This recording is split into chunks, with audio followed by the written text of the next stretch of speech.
Hi everyone. So 12th standard commerce என்னடா 8:30 மணிக்கு வந்து சொல்கிறேன்னு பாருங்க. காமர்ஸில் நீயே சொல்லு 28 லெசன் இருக்குது. 28 லெசனில் நான் கொடுத்ததில் எல்லாம் ஒரு கொஸ்டின் நான் அன்றைக்கே பாக்ஸ் பண்ணி கொடுத்துட்டேன்ல, அந்த பிடிஎஃப் தான் அது. இதை நீ படிச்சிருந்தாலே போதும். அண்ட் 1 மார்க் புக் பேக் தானே வரப்போகுது 20. 2 மார்க் 3 மார்க் வந்து நான் சொல்லிவிட்டேன் அன்றைக்கி என்ன பண்ணணும். திரும்ப ஒரு முறை சொல்கிறேன் கேட்டுக்க. நான் சொல்கிற கொஸ்டின்ஸ் அப்படியே நோட் பண்ணிகிட்டே வா. ஏன்னா மார்க் பண்ணல, நோட் பண்ணிகிட்டே வா. சரியா? உன்னுடைய புக் பேக் எடுத்துக்க, நோட் பண்ணிக்க. இது 2 concept of management, modern management, various function, MBO, MBE, disadvantage MBE. இதுலேருந்து எப்படி ஒரு 2 கொஸ்டின் எதிர்பார்க்கலாம். நம்ம முடியுதா பாஸ் பண்ணுறதுக்கு இது போதுமா அப்படின்னு கேட்டால் 1 மார்க் படிச்சுட்டு இது படிச்சுட்டு டிஃப்ரென்ஸ் எல்லாம் பாரு. டிஃப்ரென்ஸ் 3லேருந்து 4 வரைக்கும் வாய்ப்பு இருக்குது. பாருங்கள், new issue market, secondary market பார்த்துருவேன்.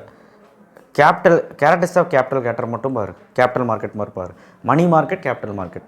அடுத்தது ஸ்டாக் எக்ஸ்சேஞ்சில் எது வருன்னே சொல்ல முடியாது. 3மே இம்பார்ட்டன்ட் தான். அடுத்து நோட் பண்ணிக்க.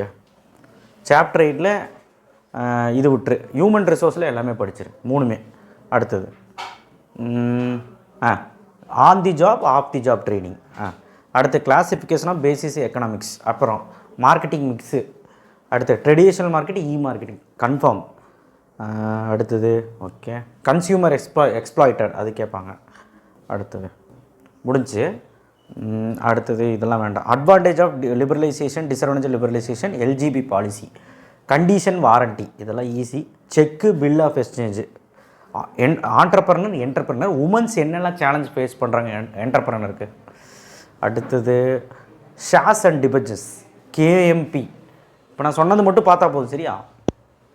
அடுத்து different types of open secret voting இது மட்டும் பார்த்தா போதும். ஓகே 2 மார்க் 3 மார்க் சார் இவ்வளோ இருக்குது எப்படி சார் படிக்கிறது அப்படின்னு கேட்டால், நீ ஃபஸ்ட்டு ஒரு 5 சாப்டரில் படிச்சிரு. 5 சாப்டரில் பார்த்துட்டு முடிஞ்சால் நடுவில் பாரு.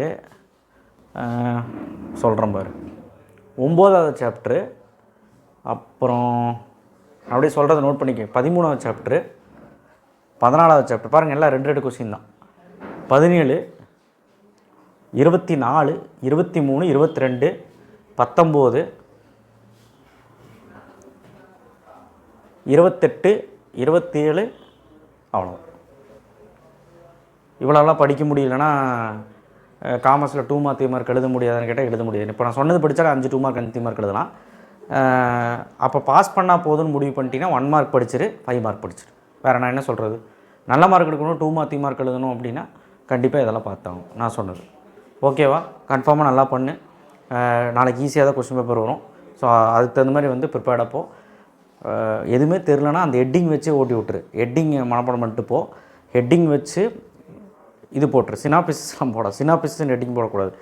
ஹெட்டிங் வச்சு ஒரு பாக்ஸ் போட்டுரு. ஹெட்டிங் போட்டு குறிப்பிட்ட மாதிரி போடுவோம்ல, போட்டு சைடு ஹெட்டிங் போட்டு ஒரு 3 பாயிண்ட்டு கண்டதே எழுதி விடு தெரிலனா. ஆனால் ஹெட்டிங் ரொம்ப முக்கியம். ஹெட்டிங் ரொம்ப ரொம்ப முக்கியம். அவ்வளோதான். அட்வான்டேஜ் டிஸ்அட்வான்டேஜெலாம் பாயிண்ட்டு தானே, படிச்சிட மாட்டியா? சரியா சார்? நெக்ஸ்ட் வீடியோவில் சந்திப்போம். சப்போர்ட் பண்ணுங்கள். நெக்ஸ்ட் எக்ஸாம் வீடியோ போடுறேன். தேங்க்யூ.